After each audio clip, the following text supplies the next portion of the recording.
Attack in Marseille. Cities bound by blood and marked by incomprehensible tragedy. The news continues next. Washington Post newspaper, the father of three, became separated from his family at the concert, but he stayed behind to direct dozens of people to safety. A bullet struck him in the neck, leaving him with a fractured collarbone, a cracked rib, and a bruised lung. Then there's 29-year-old Marine veteran Taylor Winston, who said he stole a truck so he could drive people to hospital. He said he transported between 20 and 30 people and later returned the keys to the truck's owner. Then there's Travis Fippen, an EMT. He stayed behind to try to revive his father, who'd been shot. One of the gunman's bullets hit Travis, who was expected to survive. His father did not make it out alive. Hundreds of people went to hospitals after the shooting, and some doctors have said it was very tough to keep up as the patients kept coming. Our chief correspondent, Jonathan Hunt, is live at University Medical Center in Las Vegas. Jonathan, how many of those patients are still listed as critical?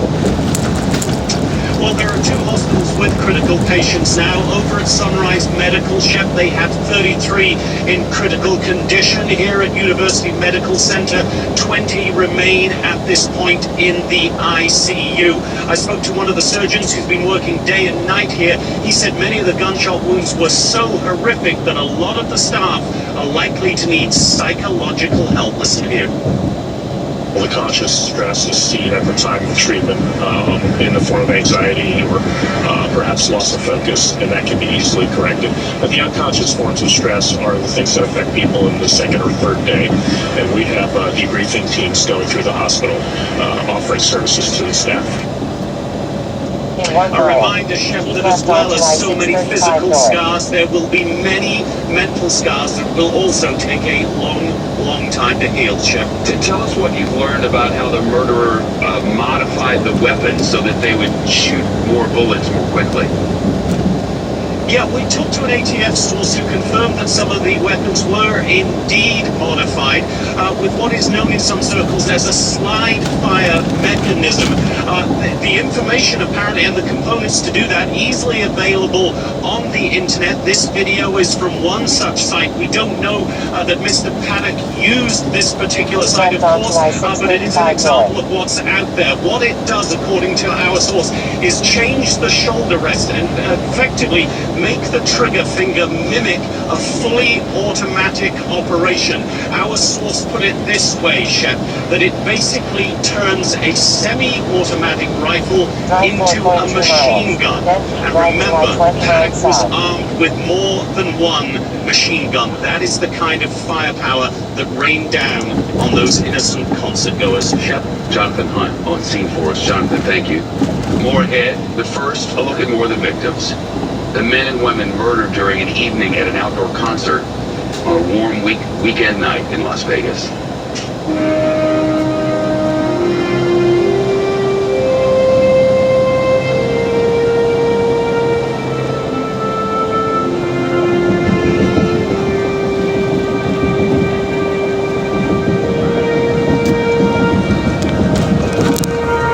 That's the Missouri River.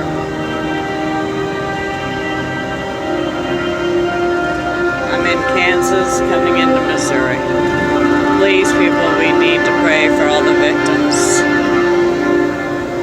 And Las Vegas, we need to pray for this country.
I'm gonna have it pointed to heaven, so maybe they'll know that they're up Mad in Dog heaven. Sports Radio is opinionated, passionate sport. Visiting Puerto Rico almost 2 weeks after Hurricane Maria tore through that U.S. territory. The President and the First Lady also meeting this hour with the Governor of the U.S. Virgin Islands, which are still recovering from Hurricanes Irma and Maria. We'll have that for you when we get it. Today, President Trump met with storm victims in Puerto Rico. Officials say about 95% of that island still has no electricity. That includes some hospitals. Lots of people are still in desperate need of the basics: food, fresh water, fuel, and money. The president's visit comes as critics say that the feds have been slow to respond. Puerto Rico's governor has defended the Trump administration's efforts, but the mayor of San Juan said last week the administration has been killing us with inefficiency, and that's a quote. She also said Puerto Rico was heading toward genocide because of the crisis. President Trump over the weekend pushed back, saying the mayor and others have shown poor leadership. The president also tweeted that there's been tremendous progress. Despite that, as he put it, politically motivated ingrates were saying. Well, that's what President Trump told our John Roberts before leaving the White House this morning. Listen. This has come back a long way, and, I think it's now acknowledged what a great job we've done. And people are looking at that. And in Texas and in Florida, we get an A+. And I'll tell you what, I think we've done just as good in Puerto Rico, and it's actually a much tougher situation. But now the roads are clear, communication is starting to come back. We need their truck drivers. Their drivers have to start driving trucks. We have to do that. So on a local level, they have to give us more help. But I will tell you, the first responders, the military, FEMA, they have done an incredible job in Puerto Rico. President Trump shook hands with the San Juan mayor just before a briefing on the relief efforts. You can make out a little bit of that, or what he said, or what she said to the president. Here, look. How are you? Thank you. Thank you, everybody. So during the briefing, when he thanked federal and other local officials for their efforts, he did not mention the mayor. Of course, the president mentioned the truckers. The biggest problem on the island is distribution of supplies, we're told. Getting needed goods to people outside San Juan has been extremely challenging, according to our reporters on the ground. Many of those who would move the supplies have lost their homes and vehicles in the storm. Some of the truckers can't be reached because there's no communication working in so many areas still. Reports that a union trucker strike added to the problems are not true. They are, in fact, fake news, spread largely, it appears, by a website called Conservative Treehouse, and then over Twitter and Facebook. Again, there is no trucker strike. That's fake news. The truckers in Puerto Rico are victims, too. The Chief White House correspondent John Roberts is live on the North Lawn with an update on the president's trip. Hi, John. Yeah, folks, because I asked about the truckers, going over there in Puerto Rico, and if anybody had the number. Then when I heard that the truckers were on strike asking for $50 an hour, I was like, no, I'm not going over there.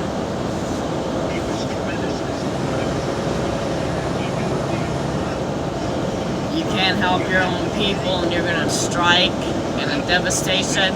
I have no tolerance for BS. But at least now I know it's fake. This governor did not play politics. He didn't play it at all.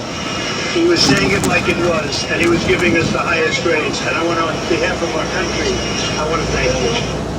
The president also spending some time with residents in the San Juan neighborhood of Guaynabo. Also went to a local church, which is a distribution point for relief supplies, handing out rice, cans of chicken breast, even tossing a few rolls of paper towel out to folks who are desperately in need of supplies. The president has on several occasions tweeted about the enormous amount of money it's going to take to rebuild Puerto Rico, and even joked this morning at one point that the disaster has stretched the federal budget a little bit thin. Listen here. I hate to tell you, Puerto Rico, but you've thrown our budget a little out of whack, because we've spent a lot of money on Puerto Rico, and that's fine. We've saved a lot of lives. Now, on Capitol Hill, Senator Chuck Schumer of New York did not appreciate the joke, saying he believed that it looked like the president was... But there are a lot of folks in Puerto Rico who would like to blow the lines between federal disaster relief and potential relief of Puerto Rico's enormous debt. And the presidentship wants to make sure that the focus is on disaster relief, and that any discussion about Puerto Rico's debt is going to have to wait until later, till after they've recovered from the storm. I agree. John, the president, while in Puerto Rico, also talked about the horrible murder rampage out in Las Vegas. Yeah, he gets back from Puerto Rico late tonight. Tomorrow morning, he'll be heading out to Las Vegas. The president saying just a little while ago, in terms of that trip to Las Vegas, he looks forward to paying his personal respects and condolences to everyone. What happened is such a tragedy, so unnecessary. I look forward to going tomorrow, the president said. The First Lady will be coming with me. We will be paying our respects. On his way to Puerto Rico this morning, the president said that he is anxious to get a full understanding of why the gunman did this. Also had high praise for police who ran toward danger and quickly tracked down where the gunman was firing from. Listen here. We have a crisis.